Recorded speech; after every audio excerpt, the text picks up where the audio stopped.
Tomorrow's Venezuelan presidential election could be the most consequential in nearly a decade. Experts say nothing less than the future of Venezuelan democracy could be at stake.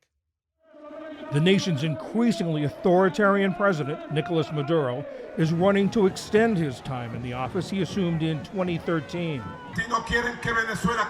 If you don't want Venezuela to fall in a bloodshed, let's guarantee the biggest electoral success in the history of our people. Polls show him trailing challenger Edmundo González Urrutia by a large margin.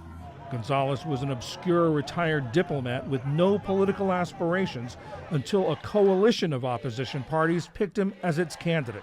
I want to call on all Venezuelans to join me in a peaceful and orderly change of government. He has the backing of Maria Corina Machado, the driving force behind the opposition.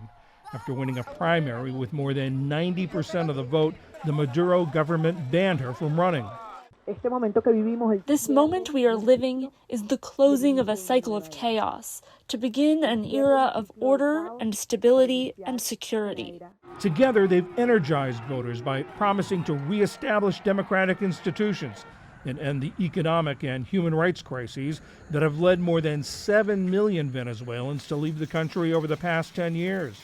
Many sought refuge in neighboring Colombia and Brazil. Last year, U.S. authorities encountered tens of thousands of Venezuelans along the southern border. If the polls hold true and Maduro does lose, some analysts are skeptical that he would readily accept defeat and give up power. Alexandra Winkler is a senior associate at the Center for Strategic and International Studies. She's also a former deputy mayor of El Hatillo, which is one of the 5 municipalities in Caracas.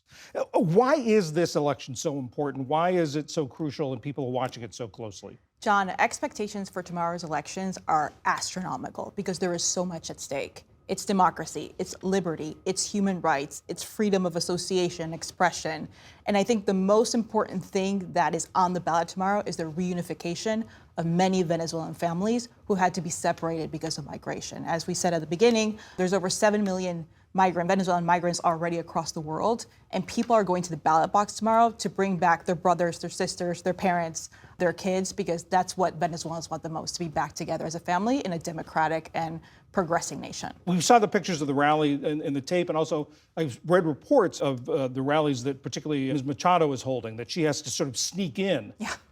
What's creating this excitement? What's creating this enthusiasm? People, first of all, I think what's different this time is that there is an opposition that is unified under Maria Corina Machado as like the opposition leader, and of course Edmundo Gonzalez, who is our candidate.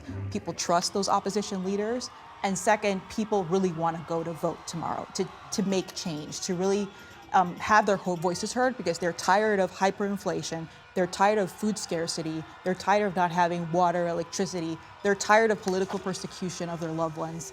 People want change, and I think that's why there's so much excitement towards tomorrow. You talked about some of those activities that the Maduro government is doing. Late last year, the Maduro government and the opposition signed an agreement to reinstate some democratic institutions, sort of pave the way for free and fair elections tomorrow.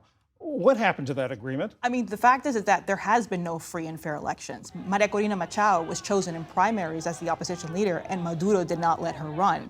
She also appointed a successor, Corina Lloris, to also run, and they did not let her run. After negotiations, it was Edmundo González Urrutia.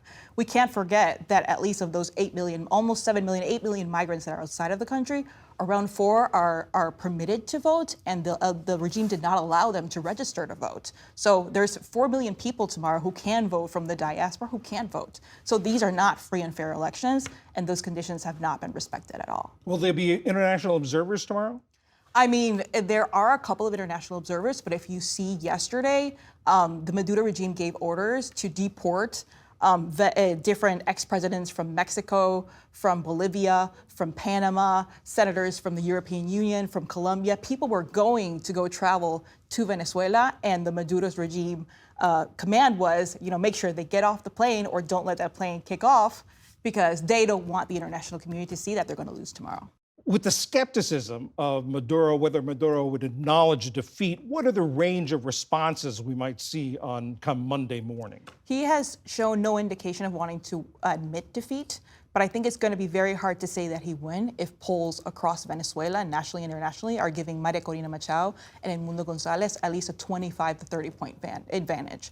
So it's going to be very hard to actually convince the international community tomorrow that he won if we see massive voters going for Maria Corina and Edmundo and just wanting to represent their votes through this change. So I've seen analysts say that there may have to be negotiations between Maduro and the opposition, or the victors in the election, for him to actually leave office. What are the topics of those negotiations? Anything that the international community can do or the opposition can do to create incentives for them to go after they lose, I think will always be positive.